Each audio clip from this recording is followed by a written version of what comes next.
안녕하세요. 즐거운 이야기를 통해 수학의 재미를 찾아보는 수다학입니다. 초등학교 저학년 학생들은 엄마에게서 사랑해, 잘했어 이런 달달한 이야기를 듣고 싶어하는 반면 고학년 학생들은 실수해도 괜찮아 이런 격려의 말을 더 듣고 싶어하는 것으로 나타났습니다. 이런 얘기를 듣고 보니까 왠지 좀 마음이 찡하면서 아이들의 마음을 더 잘 헤아려 줘야 되겠다라는 그런 생각이 들어요, 선생님. 그렇죠. 아이들이 실수했을 때 다그치진 않았는지 굉장히 고민해보고 반성해볼 시점인 것 같아요. 심지어는 아이가 실수를 하지 않더라도 그냥 말을 하는 중간인데도 그런데 왜 다리를 떨어? 표정은 왜 그래? 그래서 이렇게 지적하시는 부모님들도 계시거든요. 너무 찔리네요, 선생님. 네. 그게 사랑하다 보니까 자꾸 단점만 부각이 돼서 그러는 경우가 있는데 이렇게 공감과 긍정적인 격려가 아이의 안정감을 심어주고 좋을 것 같습니다. 그래서 제가 생각하기에 학부모님이 할 수 있는 최고의 뒷바라지는 격려와 응원이 아닐까 싶어요. 그래요. 근데 그 실수해도 괜찮아. 이 얘기는 저한테 통하진 않습니다. 왜냐면은 저희 어머니께서 실수해도 괜찮아 그 얘기를 하셨다가 네. 제가 계속 실수를 했거든요. 진짜 안 괜찮을 수도 있는데. 결국 우리 어머니께서 그 말을 했던 게 실수였죠. 그러니까 말이에요. 이렇게 될까 봐 함부로 말도 못 하겠어요. 그러니까요. 생각보다 격려를 한다는 게 어려운 부분인데 고학년이 올라갈수록 격려가 참 중요합니다. 네. 아이들이 예민해지기 때문인데요. 근데 격려를 한다고 생각하시지만 거기에 하고 싶은 말을 심어서 하시는 학부모님들이 많으세요. 예를 맞아요. 들자면 나는 너가 좋은 대학에 가면 참 좋을 것 같은데 너가 꼭 좋은 대학 갈 것 같아. 아니면 이번에 100점 맞아서 너무 기쁘다라고 하는 어떤 결과에 초점이 맞춰진 칭찬은 아이들에게 독이 될 수 있고요. 그 과정 중심에 그리고 노력을 통해서 하는 부분에 대해서 칭찬을 하시면 좋은데 포기할 수 있었는데 포기하지 않는 모습을 엄마가 응원한다라는 식의 칭찬과 격려를 해주시는 것이 좋다고 생각합니다. 근데 이거를 평상시 때 정말 잘해야 돼요. 어쩌다가 한번 하잖아요. 그럼 애가 엄마가 뭐 할 얘기가 있어서 일부러 저렇게 좋은 말로 사탕 발림을 하는구나 하고 아이들이 다 이미 눈치를 채더라고요. 근데 그 정말 부담되는 격려사도 있어요. 어떤요? 우리 집안은 말이야 할아버지 때부터 계속 판검사가 나왔으니까 너도 판검사가 될 수 있을 거야. 얼마나 부담스러워요. 네? 와, 진짜 어릴 때부터 머리가 아플 것 그렇죠. 같아요. 근데 부모님 입장에서도 생각해보면 늘 아이가 듣기 좋은 얘기만 해줄 수는 없잖아요. 정말 어떻게 좀 아이한테 잘 얘기를 할 수 있는 방법이 있는지 좀 알려주세요, 선생님. 그러니까 좋은 거 안 좋은 거 있는데 격려할 때 실수는 누구나 하는 거라는 것. 이건 나만의 문제가 아니고 모두의 문제니까 그렇게 가혹하게 뭐 아이한테 괴롭힐 필요 없고요. 그다음에 엄마도 어렸을 때 실수했다. 그렇죠. 그래서 네. 많은 엄마들이 실수한 그 원인이 뭐고 이걸 파고들려고 하는데 그건 이미 지난 상황이고 아이도 그것 때문에 스트레스를 받고 있거든요. 그것보다는 앞으로는 어떻게 하면 실수를 하지 않을까 이거에 대해서 얘기하는 게 좋을 것 같고요.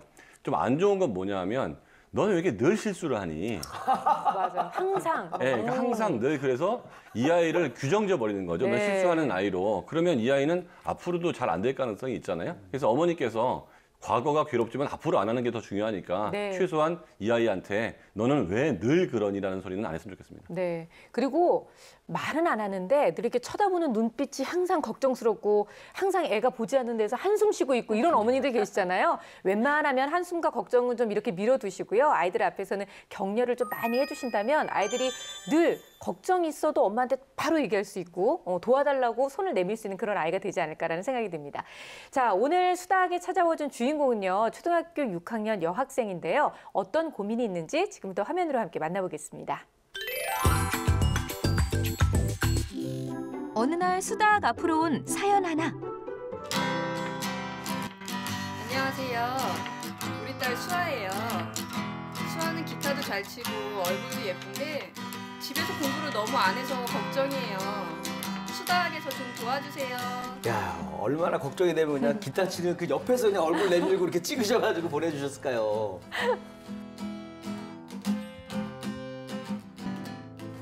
아니 진짜 모습도 정말 예쁘네요. 저 옆선 이쁜 거 보세요. 외모에 재능까지 겸비한 소녀.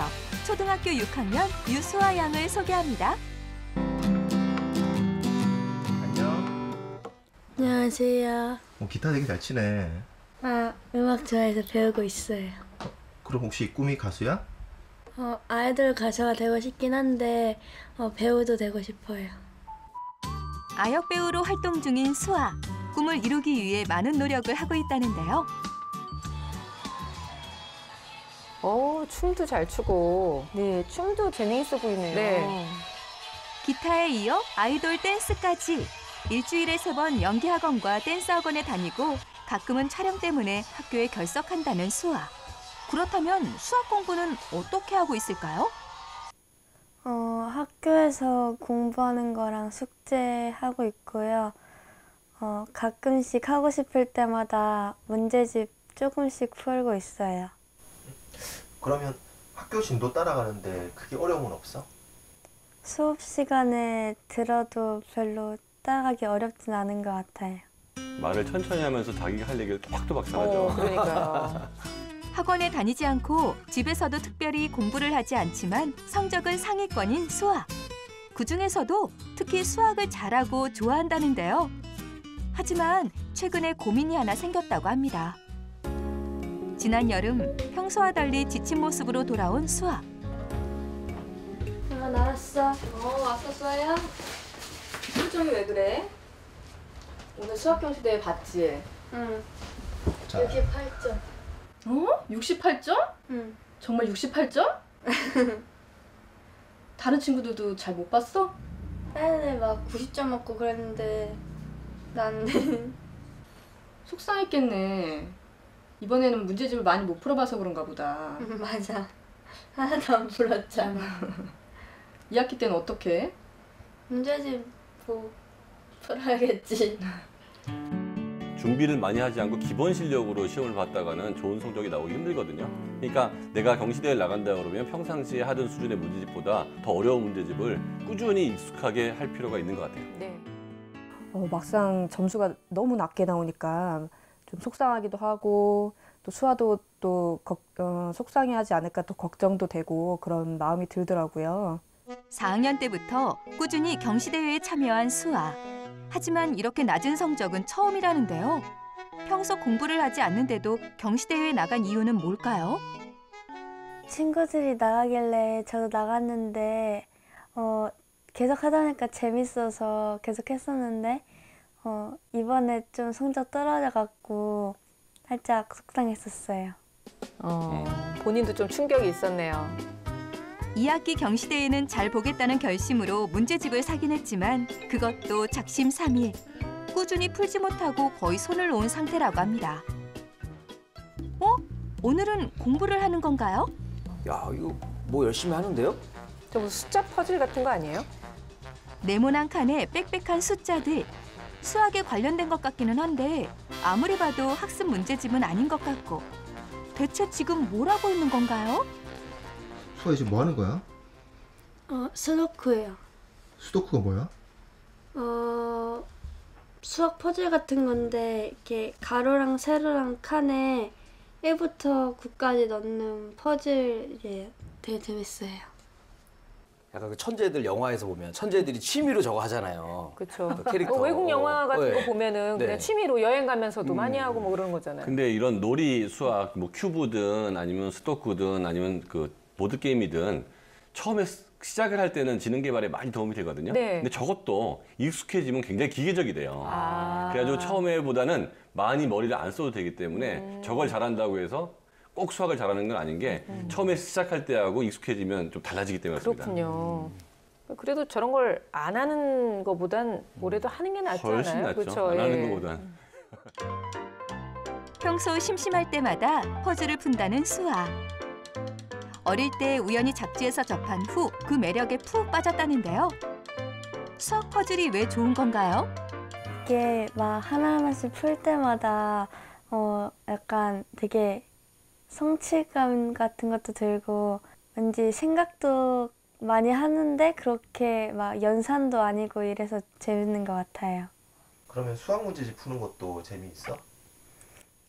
수학 문제집 푸는 거는 좀 재미가 없어요. 그거는 막 계산도 해야 되고 약간 귀찮아서 좀 별로 재미가 없는 것 같아요. 수학 퍼즐은 재밌는데 수학 문제는 재미없다고요? 어머니의 고민도 바로 이 점일까요?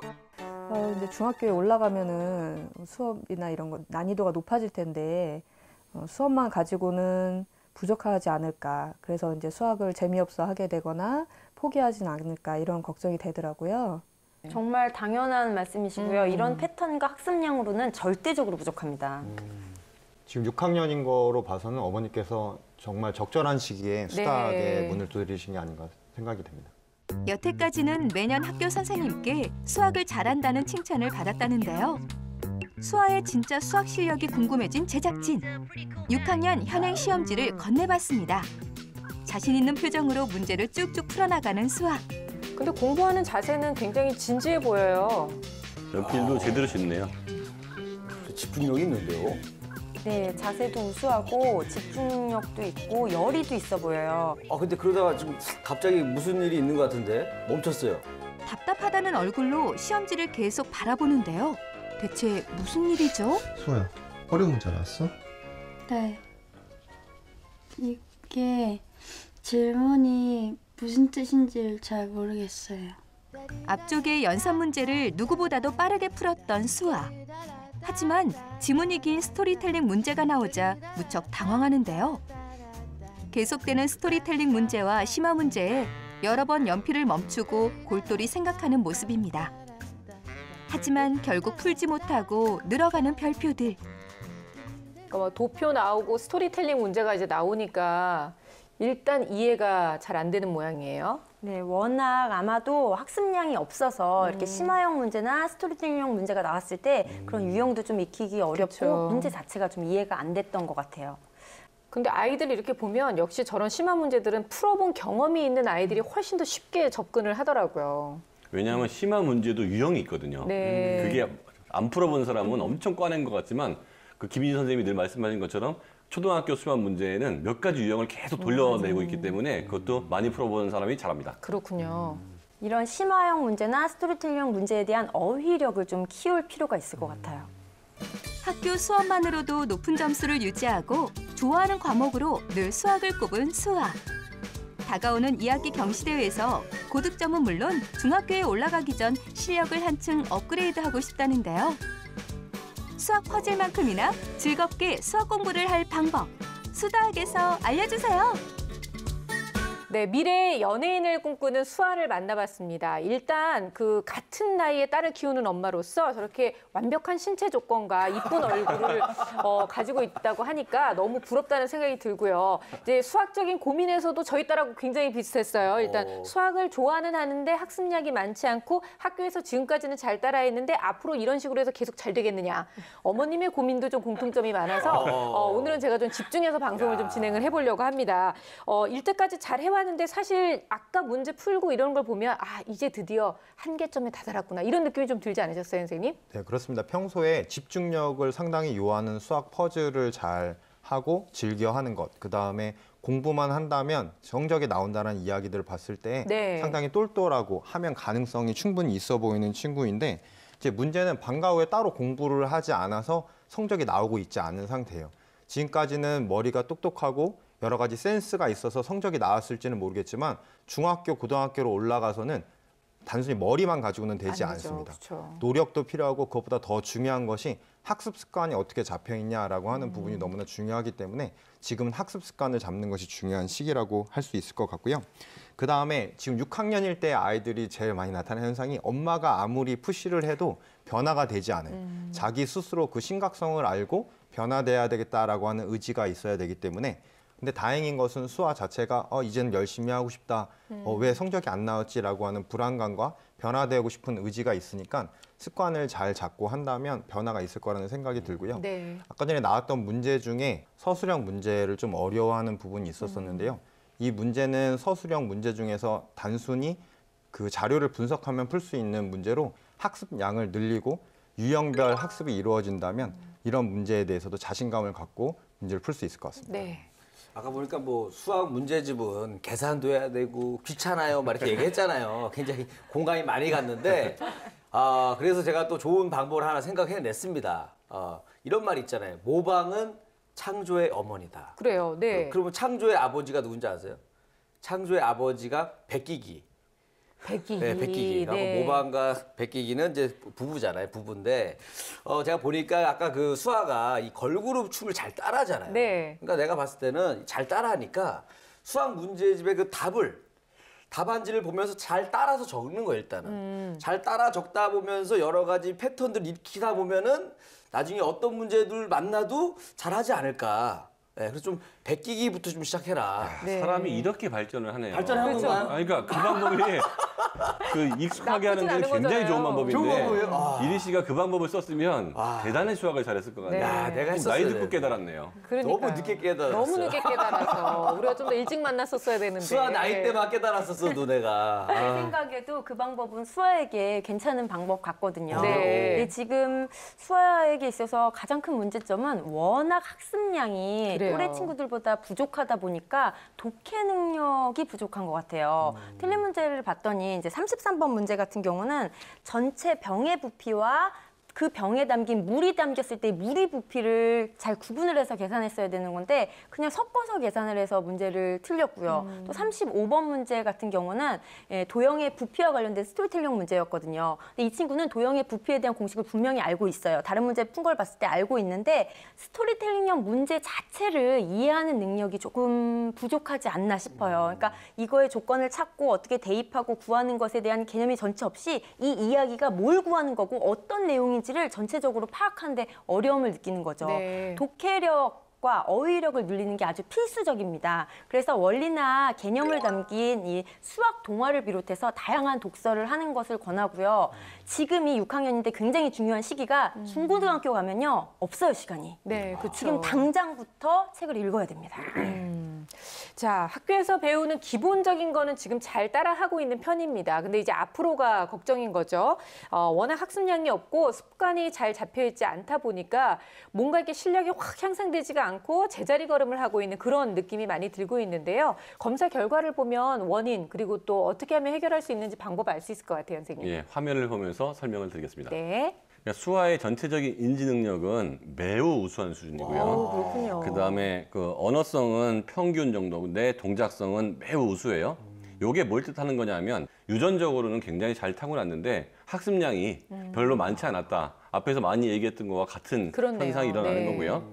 작업 기억력이 저렇게 좋다는 것은 이게 대단한 거거든요. 한 번 들으면 거의 다 그 까먹지 않고 내 거를 만든다는 얘기인데 이 아이의 강점을 보면 그 토막자기하고 숫자라는 건데요. 토막자기는 공간 지각력이 되게 좋다는 거죠. 그래서 이 아이는 그 도형을 공부할 때 그 앞으로 좀 덜 힘들 가능성이 좀 있고요. 네. 그다음에 숫자라는 것은 한 번 듣고 잘 잊어버리지 않는다. 그리고 한 번에 많은 양을 들을 수 있다. 이런 걸 뜻하는 거고요. 후행은 64점이고 현행이 92점. 이거 되게 이상한 점수거든요. 네. 이게 뭐냐면 이 아이가 인지 능력이 매우 높다 보니까 지금 배운 거는 굉장히 금방금방 흡수해서 문제를 푸는 거예요. 근데 많이 복습을 하거나 습관이 안 좋았기 때문에 과거에 공부한 거는 머릿속에서 많이 날아가 있는 상태가 되는 거죠. 네. 그래서 이런 아이 같은 경우에는 그때 문제를 생각날 때마다 풀어가지고는 수학 실력이 향상될 것 같지 않고요. 네. 습관을 잘 잡아서 일정한 속도에 일정한 양 그리고 일정한 시간 이런 것들을 잘 잡아놓으면 굉장히 빨리 좋아질 가능성이 있어요. 그리고 이 아이가 그 가수나 뭐 이런 것들이 되고 싶다고 하는데 그 훈련생들도 매우 일정한 시간에 많은 양의 연습을 필요로 하잖아요. 그렇죠. 그래서 세상의 모든 것들은 타고난 능력보다 습관이나 훈련이 더 큰 것들을 만들어낸다는 것을 지금 좀 빨리 알려줘야 될 것 같아요. 네. 그러니까 학습량이 부족했다는 것이 현행이 아닌 후행의 점수를 보면 이제 여실히 드러나고 있는 건데요. 틀린 문제를 좀 한번 짚어보도록 할까요? 네, 현행 점수가 굉장히 높은데 후행 점수가 낮은 걸로 봐서 체계적인 복습과 학습 네. 습관을 잡는 게 필요하다는 생각이 들고요. 후행 문제 틀린 것을 보면 스토리텔링형 문제예요. 문제를 이해하고 식을 세워야 되는 문제인데 모두 틀린 걸로 봐서 문제 자체를 이해하는 능력이 굉장히 절실해 보여요, 지금. 그래서 이 독해력을 기르기 위해서는 스토리텔링형 문제 하나를 세 쪽에 걸쳐서 자세히 풀어준 자습서 형식의 문제집들이 있어요. 네. 그래서 그런 문제집을 찾아서 하루에 한 문항이라도 제대로 이해하고 공부하고 넘어갈 수 있도록 하는 연습이 필요합니다. 그리고 틀린 거를 보면 20번과 22번 문제를 틀렸는데 이거는 이제 규칙성 찾기 문제고 또 1번과 18번을 틀렸는데 이거는 도형과 관련된 문제예요. 문제를 틀린 걸 보면 도형의 넓이나 부피, 둘레에 관한 공식은 잘 알고 있어요. 네. 근데 이것을 이제 응용해서 하는 것들을 많이 틀렸거든요. 그렇다 보니까 도형에 대해서는 개념에 관한 것을 한번 체계적으로 정리할 필요가 있다는 네. 생각이 듭니다. 근데 아까 좀 이해가 안 되는 게 아까 전에 그 수아가 갖고 놀던 거 있잖아요. 그 수학 퍼즐. 퍼즐, 네. 이거 하면은 왠지 그 규칙성 찾기라던가 뭐 도형 감각을 키우는데 도움이 많이 될 것 같은데 왜 이 부분이 좀 약하게 나왔는데 좀 이해가 안 가거든요. 그래, 하긴 그건 그래요. 왜냐면 스토리텔링형 문제는 본인이 쉽지 않다, 난 어렵다고 얘기했으니까 막히는 게 너무나 당연한 건데 규칙 찾기는 왜 그런 걸까요? 지금 이런 퀴즈들이 단순히 놀이나 취미에서 멈춰 있고 학습적인 부분과 연계가 되지 않고 있다는 게 문제라고 할 수 있습니다.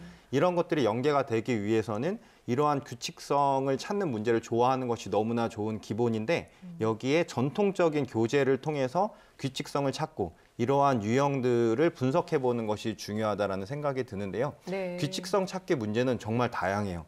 뭐 회전하기, 그다음에 이동하기, 뒤집기 이런 식으로 복잡한 형태가 나오기도 하고 색이 변화되기도 하고 숫자의 배열이 나오기도 하고 여러 가지 패턴을 찾아가는 문제들이 나와서 수많은 유형들의 문제를 풀다 보면 규칙성 찾기 문제를 푸는 방법과 기술들이 익혀지게 되고 또 도형 부분에도 감각이 있음에도 불구하고 잘 하지 못하는 거는 자기가 좋아하는 부분만 하고 있다는 생각이 드는데 교과서에 나오는 기본적인 도형들을 눈으로 보고 만져볼 수 있도록 전개도라든지 실물을 만져보면서 네. 도형에 대한 친근함을 느끼게 된다면 좀 더 도형에 관련된 문제도 잘 해결할 수 있다는 생각이 듭니다. 그러니까 그냥 놀이로만 끝나는 게 아니라 이게 학습으로 좀 연결될 수 있도록 습관을 좀 잘 잡았으면 좋겠다라는 말씀이신데 그렇다면 저희가 아주 구체적으로 방과 후 학습 계획표를 좀 짜줘보면 어떨까 싶어요. 뭐 문제집 종류라든지 양은 어느 정도가 좀 정확한지 이런 거요. 아주 좋은 생각인 것 같습니다. 저는 뭐 특히나 근데 그거 하기 전에 어디서 갑자기 숟가락을 얹어요 지금. 아니, 지금 안 얹으면 언제 얹어요? 저기 네, 보니까 뭐 또 필요해요? 수아가 네. 또 연예인을 또 하고 싶어 하니까 또 수학 공부도 잘해야 되고 그래서 그렇죠. 이 두 가지를 함께 믹스된 프로그램이 하나 있습니다. 어떤요? 바로 수다학. 아, 수학을 가지고 예능처럼 또 얘기도 하고. 좋네요. 괜찮지 않습니까? 이 프로그램을 많이 보면은 수아가 원하는 그 결과에 빨리 도달할 것 같아요. 됐어? 그래요? 더 원하는 거 있으세요, 저한테? 알겠습니다. 네. 구체적으로 어떤 방과 후 학습 계획표가 좀 필요할까요? 이리 씨 말한 대로 수학 시청 반드시 넣어야 될 것 같고요. 네. 하루에 일정 중에서 학교를 갔다 온 한 4시 30분부터 5시 30분까지 1시간가량 학습 계획을 짰으면 좋겠다는 생각이 드는데 그 월요일부터 금요일까지를 모두 똑같이 계획을 짰을 경우 지겹거나 포기할 수 그럴 수 있기 때문에 있죠. 월화수목금 중에서 하루하루씩 번갈아 가면서 월수금은 지금 학교에서 배우는 내용 중심으로 공부를 하고 화요일이랑 목요일은 아까 후행에 대한 결과가 잘 나오지 않았기 네. 때문에 그 부분을 이제 했으면 좋겠다는 생각이 드는데 이제 월요일 같은 경우에는 교과서를 보는 것, 그 다음에 그것에 대한 기본 문제들을 풀면서 이해한 것을 확인했으면 좋겠다는 생각이 들고요. 수요일 같은 경우에는 스토리텔링 문제, 서술형 문제를 풀면서 했으면 좋겠고 네. 금요일 같은 경우에는 월요일에 공부했었던 개념들을 중심으로 한 유형을 분석해보고 문제은행식의 문제를 풀었으면 좋겠다는 생각이 듭니다. 학교 공부를 할 때 1시간을 어떻게 짜면 좋겠는지 좀 구체적으로 말씀드리면 20분은 개념을 구체적으로 공부를 하고 그다음에 그 나머지 20분은 문제를 풀고 나머지 20분은 그것에 대한 해설과 그다음에 오답 정리를 하는 네. 것이 좋겠다는 생각이 들고요. 스토리텔링 문제를 풀 때는 30분 정도 문제를 풀고 30분은 해설을 하는데 그 30분 해설을 할 때 단순히 틀렸다 맞았다만 보는 것이 아니라 문제를 분석하는 과정, 그다음에 식을 쓰는 과정, 그다음에 시각화하는 과정으로 쪼개서 해설과 어떻게 차이가 있는지를 확인하고 그것을 차이점에 대해서 빨간 펜으로 표시하고 그것이 다 이해가 됐으면 그것을 덮고 네. 스스로 연습장에 써본다든지 아니면 엄마에게 설명하는 과정 중 구체적인 과정들이 필요할 것 같고요. 후행학습을 할 때 제 생각에는 조금만 열심히 하고 그게 습관이 된다면 금방 후행학습은 다 따라잡을 수 있을 것 그래요. 같아요. 네. 그래서 금방 그걸 따라잡은 후에는 좀 심화 과정들을 화요일과 목요일에 진행해도 좋겠다는 생각이 듭니다. 그 후행에 대한 얘기를 좀 하자면 후행이 안 되는 아이들이 두 종류가 있거든요. 그때도 모르고 지금도 모르는 아이가 있고요. 네. 분명히 수아 같은 경우에는 지금 현행이 저렇게 잘 되는 거 보면 과거에는 잘 됐었을 거예요. 근데 지금 학습량이 적었기 때문에 기억에서 많이 지워진 거기 때문에 그 수아는 머리가 좋아서 인터넷 같은 데 들어가면 과거에 배웠던 거에 대한 개념을 선생님이 다시 설명을 충분히 해주잖아요. 그 부분을 유심히 볼 필요가 있고 유형 문제나 기타 몇 개의 심화 문제를 풀면 됐지 후행을 현행처럼 많은 학습을 할 필요는 없다는 생각이 들고요. 네. 문제집을 사 볼 때도 일단 설명이 아주 자세히 나와 있는 문제집, 그리고 그걸 통해서 자기가 읽고 나서 내 걸로 만들 수 있을 정도의 그런 문제집을 사보는 게 훨씬 더 좋을 것 같아요. 네. 야, 오늘 뭐 선생님들이 정말 그 어느 때보다도 굉장히 디테일하게 막 좀 신경을 많이 쓴 것 같은데 아무래도 그 수아가 앞으로 연예인으로 좀 잘 풀릴 것 같으니까 아이, 무슨 좀 잘 보이려고 좀 미리 좀 초등학교 더 신경을 많이 쓴 게 아닌가. 초등학교 6학년이라는 학년이 진짜 중요해서 그런 거예요. 아, 그것 때문에 그런 거죠? 아, 그럼요. 당연하죠. 은근히 또 좋아하시는 것 같아요. 왜냐하면 또 관련된 이야기가 많이 아니, 나오니까. 저도 오늘 지금 굉장히 지금 피가 되고 살이 되는 내용이 저한테도 진짜 도움되는 얘기라 저 지금 귀를 쫑긋 세우고 듣고 있는데 어머님의 고민이 저는 또 너무 공감이 되는 것이요. 중학교 올라가면 수학이 확 갑자기 어려워지면서 포기하는 아이들이 있거든요. 싫어하면 어떡하냐. 이게 지금 걱정이신 거예요. 지금 수아 같은 경우는 학습 습관을 잡는 게 관건인 것 같아요. 그래서 어머니께서 도와주실 수 있는 거는 이틀에 한 권 정도는 수학 동화를 읽어야 되고요. 그다음 스토리텔링형 전용 문제를 한 건 풀면 좋은데 수준이 아주 낮은 것, 네. 수아에게 맞는 것으로 한 건 권해서 푸는 게 좋아요. 그 자료를 엄마와 함께 찾아주시고 그리고 매일매일 채점을 직접 엄마가 해주시면서 이제 확인을 하는데 이때 맞은 것에 대한 칭찬이 아니라 우선은 이거를 네가 달성을 했구나. 일단 다 이루었구나에 대한 칭찬부터 시작해서 아주 격렬한 격려가 필요합니다. 그렇군요. 머리 좋은 아이들이 중학교 올라가서 실패하는 경우가 굉장히 많거든요. 왜냐하면 초등학교 과정은 지금 인지 능력 갖고서 금방금방 문제가 풀려요. 많은 공부를 하지 않아도. 네. 그래서 이번에 경시대회에서 안 됐을 때도 5학년 때는 됐는데 6학년 돼서 안 됐다고 그러잖아요. 중학교 가면 더 안 될 가능성이 있는 거죠. 자꾸 양이 느니까. 그래서 그 친구 따라 강남 간다고 내 친구하고 같이 경시대회만 나갈 게 아니고 경시대회 준비하는 애들이 얼마나 많은 문제를 풀고 공부를 하는지를 보고 그거를 같이 따라할 네. 필요가 있는 것 같고요. 중학교를 올라가게 되면 좀 특히 6학년 어머니들한테 드릴 말씀이 양과 질에서 2배씩 많아진다고 보시면 될 것 같아요. 그러니까 중학교 올라가면 양도 2배, 질도 2배니까 네. 한 4배쯤 많아져서 머리가 덜 좋아도 습관이 잘 잡혀 있는 아이들은 중학교 가서도 성적이 잘 유지가 된다는 거죠. 그래서 지금부터 습관을 잘 잡고 어머니께서도 수아에게 일정한 시간, 일정량 공부할 수 있게끔 좀 강하게 말씀하실 필요가 있을 것 같아요. 그래요. 모든 초등학교 6학년 지금 이제 발등에 불 떨어지기 막 직전이거든요. 오늘 이 얘기를 좀 잘 새겨 들었으면 좋겠어요. 우리 집에서도 좀 듣고 있는지 모르겠네요, 진짜. 근데 오늘은 정말 수아를 위해서 아주 구체적인 방과 후 계획표까지 다 말씀을 해주셨기 때문에 얼마든지 실천만 한다면 이 공부 습관을 잡는 게 그렇게 어렵지만은 않을 것 같습니다. 자, 여러 가지 솔루션이 나왔지만 그중에서 절대로 놓쳐서는 안 될 결정적 한방 들어봅니다.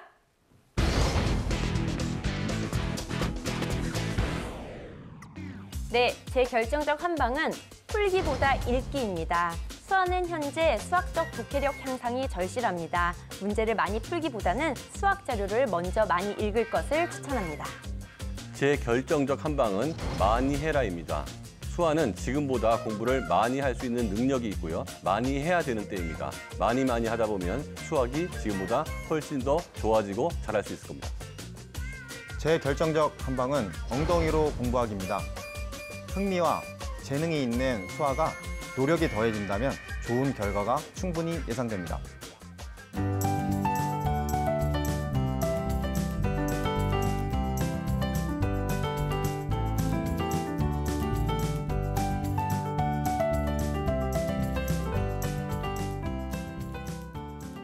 네, 우리 이리 씨의 결정적 한방은요? 네, 제 결정적 한방은 바로 이분입니다. 김생민 씨잖아요. 네, 요즘 엄청 핫한 분이시잖아요. 그럼요. 우리 17년 만에 갑자기 스타가 되신 분입니다. 전성기를 맡고 계신.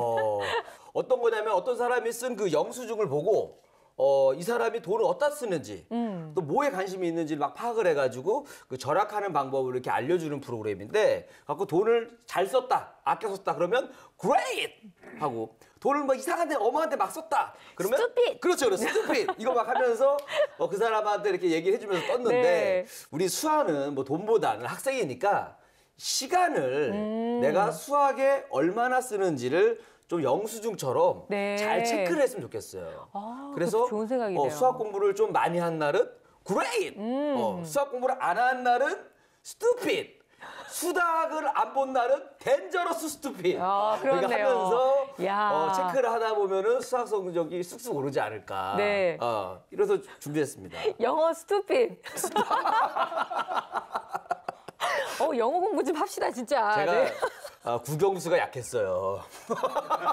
수학만 약한 사람이 아닙니다. 아니 근데 정말 너무 좋은 생각인 것 같아요. 우리가 이렇게 뭐 아무리 계획표를 많이 짜놔도 그 시간을 정말 알뜰하게 잘 썼는지 안 썼는지에 대해서는 이렇게 결과를 보는 건 굉장히 중요하잖아요.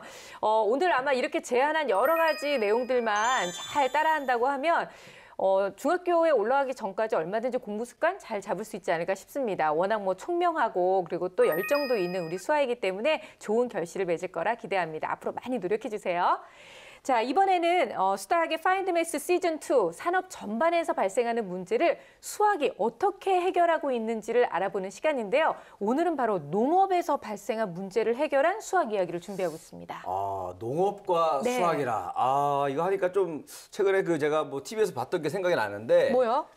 보니까 요즘에는 드론을 이용해가지고 드론에서 막 약을 뿌리고 하더라고요. 네네. 그래서 제가 가만히 생각해 보니까 드론 위치를 어느 정도 띄워서 약을 뿌려야 빨리 많이 뿌릴 수 있나? 이런 게 또 수학하고 연결돼 있지 않을까요? 제가 보면 이 환경이 사람을 얼마나 발전시키는지 알겠는 게 뭐 수학의 칭찬 프로그램인가요? 그러니까 이리 씨가 이제 내주는 솔루션을 건들 게 없는 것 같아요. 그러니까 지금 뭐 예를 들어서 사람이 손으로 약치고 그다음에 씨 뿌리고 하는 거를 네. 기계화시키고 수학적 사고력을 바탕으로 하니까 실제로 효율성이 엄청 높아지고 있다고 합니다. 그렇군요.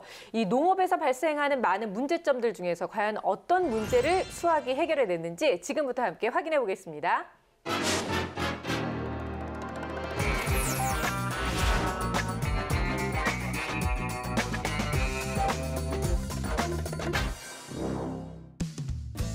대량 구매, 대량 생산의 시대가 가고 현대인들의 소비 성향에 변화가 일어났습니다. 물건을 구매할 때 소비자 개개인의 취향과 기호가 무엇보다 중요하게 작용하기 시작했는데요. 특히 음식의 맛은 개인의 기호가 강하게 반영되는 영역인 만큼 소비 패턴 또한 질적인 면이 우선시되고 있습니다. 이때 소비자들의 입맛을 사로잡고 품질 좋은 과일을 생산해내기 위해 고민하는 뉴질랜드의 한 회사가 있습니다. 키위 회사인 제트사는 아시아와 유럽 등 60여 개국에 키위를 수출하며 전 세계 키위 시장의 30%를 차지하고 있는 회사입니다. 이러한 제트사는 질 좋은 키위를 생산해내기 위해 꾸준히 연구 개발에 투자를 아끼지 않고 있는데요. 이에 일환으로 키위 생산 프로세스를 지금보다 한층 더 개선하기 위해 뉴질랜드 산업수학 워크숍에 문제를 요청했습니다. 키위를 생산하는 데 있어서 투입되는 요소와 그거에 따라서 나오는 결과적인 요소들이 있는데, 예를 들어 투입된 요소는 수확 시기 혹은 생산 지역, 생산지의 기온들, 그런 생산 방법들, 뭐 다양하게 이런 것들이 있을 수 있고요. 그에 따라 나오는 결과물은 키위의 당도, 건조도 혹은 키위의 색깔, 크기 이런 것들이 키위에 나오는 결과물이라고 할 수 있습니다.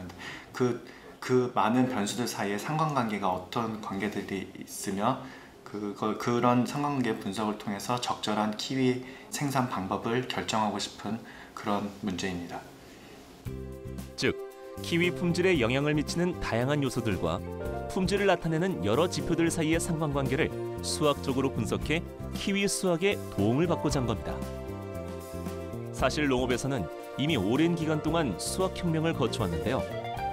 고급 수학을 이용해 최신 컴퓨터 처리 기능을 통하여 농업 생산성을 꾸준히 향상시켜 온 겁니다. 이처럼 수학자들 또한 키위 생산성을 향상시키기 위해 수학적인 관점에서 살펴보는 것을 목표로 설정해 분석하기 시작했습니다. 우선 과거에 실제 생산했던 수많은 키위의 다양한 요소를 변수로 설정해 데이터를 측정했는데요. 이때 사용된 수학 원리가 바로 함수입니다. 학생들이 수학 시간에 배운 내용 중에 좌표 평면에 함수의 그래프를 그리는 과정이 있습니다. 실제 배우는 함수들은 1차 함수, 2차 함수 혹은 지수, 로그 함수들, 다양한 함수들이 있는데요. 여기에 사용된 수학적 원리가 학생들이 배우는 수학하고 약간 다른 점은, 학교에서 배우는 수학은 그 함수식을 먼저 주어지고 거기서부터 다른 것을 찾아내는 걸 바탕으로 하지만, 여기서는 결과를 바탕으로, 즉 수많은 데이터를 점으로 찍은 걸 바탕으로 과연 어떤 함수식이 그 수많은 점을 잘 설명해 줄 수 있는지를 역으로 찾아가는 과정입니다. 즉 데이터 점들이 함수 그래프 선상에 잘 몰려 있을 때 두 변수 사이의 관계가 매우 많은 관계가 있고, 반대로 점들이 많이 퍼져 있어 갖고 함수의 선이 그 퍼진 점들을 잘 설명하지 못하고 있을 때는 두 변수 사이의 관계성이 떨어진다고도 할 수 있겠습니다. 예를 들어 키위의 맛을 결정하는 대표적인 지표 중 하나인 당도를 통해 살펴보도록 할까요? 이 경우에는 투입 요소의 수확 날짜라는 변수를 설정해 그에 따른 결과물로 키위의 당도를 확인할 수 있습니다. 실제로 그래프상에서 수확 시기가 늦춰질수록 당도는 점점 증가하지만 기울기는 점점 가팔라지는데요. 즉, 수확 시기가 어느 시점에 왔을 때 당도가 급격히 상승하게 되는 것을 확인할 수 있는 겁니다. 이러한 상관관계 분석은 소비자들에게 판매할 키위의 당도를 직접 측정하지 않아도 수확 날짜만으로도 당도를 유추할 수 있게 되는데요. 이는 곧 수확 시기에 따라서 여러 단계에 걸쳐 키위를 수확할 수 있을 뿐 아니라 맛의 종류가 다른 키위들을 순차적으로 생산할 수 있다는 겁니다.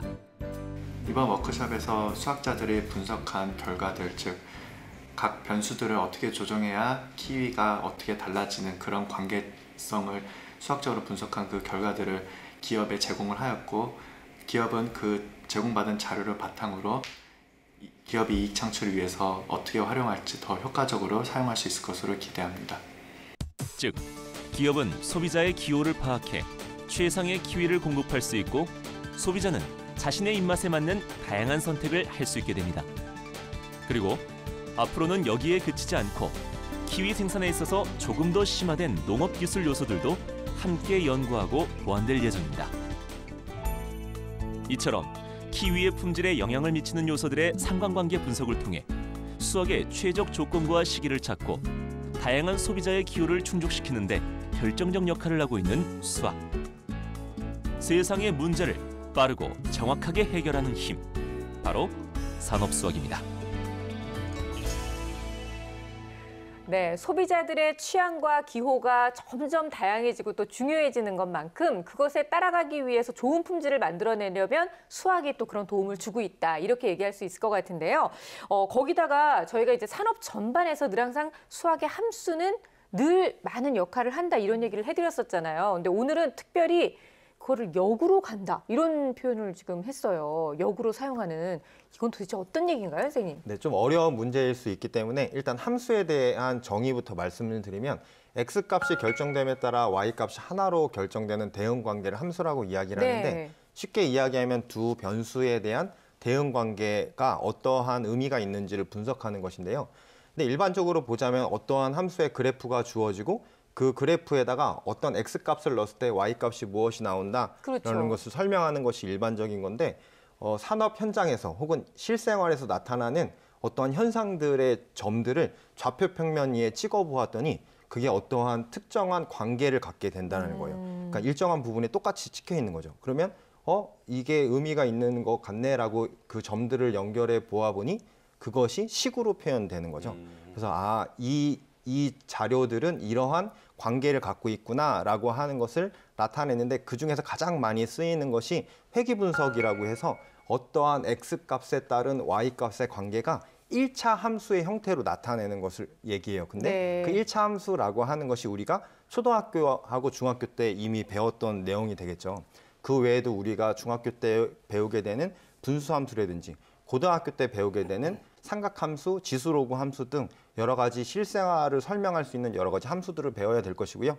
그런 함수들을 구체적으로 배웠을 때에 산업 현장에 나타나는 복잡한 계산들과 함수식도 이해할 수 있게 되고, 수학자들이 하는 역할이라고 하는 것이 이러한 함수의 기본적인 것들을 통해서 많은 개념들을 융합하고 그 문제들에 대해서 식으로 그것을 세운 후에 해결하는 과정이 수학자들의 역할이라고 할 수 있겠고, 그런 수학자들의 역할이 산업 전반에 있는 문제들에 큰 공을 세우고 있는 것이 현실입니다. 네. 제가 아까 전에 드론 얘기를 살짝 하면서 좀 똑똑한 이미지를 살짝 보여줬잖아요. 네. 이번에 구칙이 들어갑니다. 구칙이 그래요, 하나 그래요. 더 들어갑니다. 기대되는데요. 사실 그 조선시대 농업하고도 이 수학의 역할이 굉장히 컸다고 해요. 진짜요? 네. 그 당시만 해도 이 땅이 이렇게 그 경작지가 이렇게 네모 반듯하지가 않아가지고 이게 굉장히 측량하는데 어려웠어요. 근데 측량을 잘 해야 세금을 제대로 매길 거 아닙니까?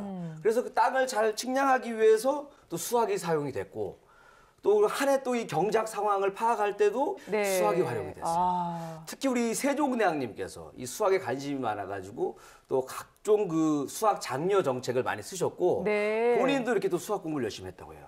그래서 그런지 모르겠지만 이 그 세종대왕이 자녀가 많아요. 왜냐? 그 합방 날짜를 수학적으로 잘 계산했다가 아이고야. 그때 한 번씩 딱 해갖고 아유, 아이가 아유. 몇십 명이에요 지금. 굉장히 수학적으로 똑똑하신 분이다. 이건 제 추측입니다. 네네. 그 추측은 참 민망하네요, 진짜.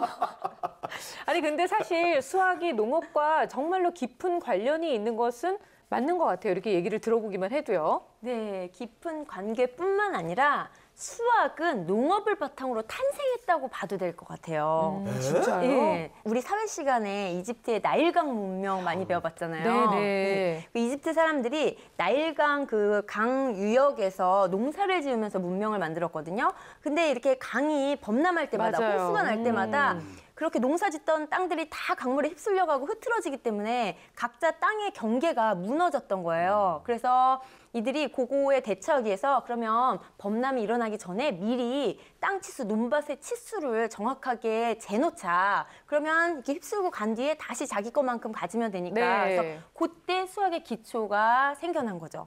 그리고 자기 땅과 남의 땅의 그 경계를 똑같이 만들어내기 위해서 삼각형, 사각형, 오각형, 평행사변형과 같은 이 도형을 만드는 기하학의 기초가 됐던 거죠.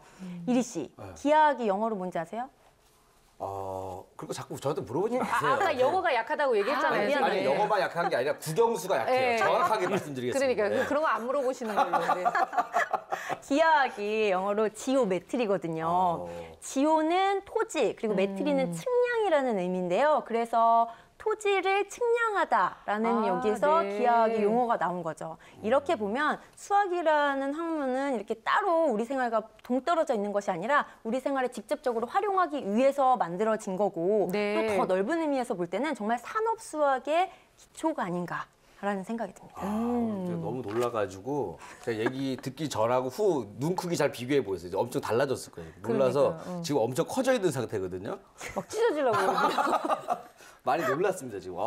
아니 근데 네. 요즘 이제 뭐 4차 산업혁명 시대라고 얘기하는데 이 농업 역시도 혁명기를 맞이하고 있다 이런 얘기가 있거든요. 결국은 수학이 이 농업의 분야에서도 앞으로 할 수 있는 활약할 수 있는 일이 그만큼 많이 남아 있다 이렇게 볼 수 있는 거죠. 그렇죠. 4차 산업혁명의 핵심이라고 하는 뭐 빅데이터, 그다음에 AI 이런 것들이 농업에 이미 접목돼 가고 있고요. 네. AI나 빅데이터 뒤에는 항상 수학이 있었잖아요. 그래서 요새 농업을 그냥 농업이라고 얘기하지 않고 스마트팜이라고 한다는 거죠.